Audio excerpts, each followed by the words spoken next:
বরগুনার পাথরঘাটার তোফাজ্জল বাবা চলে গেছেন ৯ বছর আগে, আর ৫ বছর আগে মা। আপন বলতে একমাত্র যে বড় ভাই ছিল সেও গেল গত বছর।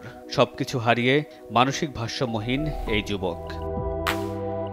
জাগতিক বোধশক্তি হারিয়ে ফেললেও রক্ষা পায়নি নিয়তির কাছে।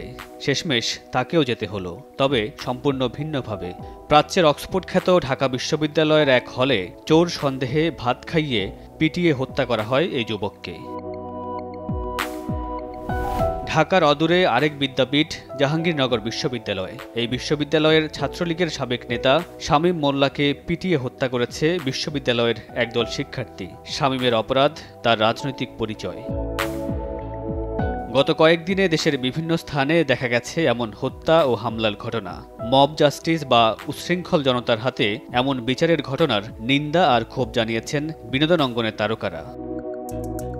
নির্মাতা মোস্তফা সরোয়ার ফারুকী সোশ্যাল মিডিয়ায় লিখেছেন, আমি আশা করছিলাম এই নতুন স্বাধীনতা প্রাপ্তির সঙ্গে সঙ্গে নতুন দায়িত্বের ব্যাপারটা আমরা উপলব্ধি করব। ১০০ জন মববাজি করতে এলে ২ জন হলেও রুখে দাঁড়াবে। ঢাকা আর জাহাঙ্গীরনগরে কি এরকম ৪ জন ছিল না রুখে দাঁড়ানোর? এটা লজ্জার, বেদনার। মববাজি বন্ধ করেন।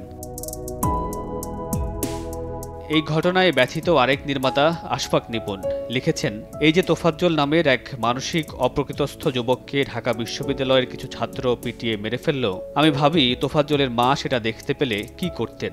আবরার ফাহাদের মায়ের কথাও ভাবি, অন্ধকার লাগে সব। আমি আমার মায়ের কথাও ভাবি, আপনারাও ভাবেন কি? এই ঘটনায় ক্ষোভ প্রকাশ করেছেন অভিনেত্রী মেহজাবিন চৌধুরী। সামাজিক মাধ্যমে পোস্ট করে প্রশ্ন করেছেন, গণপিটুনিকে নরমালাইজ করা হচ্ছে কেন? অভিনেত্রী গোলাম ফরিদা ছন্দা লিখেছেন, ভাত ভিডিওটি দেখতে পারলাম না, সম্ভব না, অজান্তেই ঠিকরে পানি পড়ছে চোখ বেয়ে। কাজী নওশাবা আহমেদ লিখেছেন, সঠিক বিচার না হলে এসব থামবে না। বিচার করো রাষ্ট্র, অপরাধের সঙ্গে কোনো আপোষ নয়, অপরাধীদের বিচার চাই।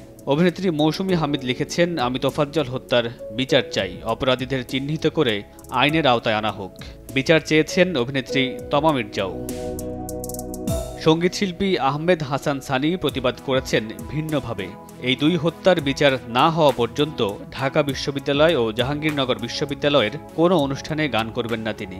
সানি লিখেছেন, একজন শিল্পী হিসাবে এটা আমার বিবেকের প্রশ্ন, আমি খুনিদের বিচার চাই। মামুনুর রশিদ পনেল, সময় সংবাদ।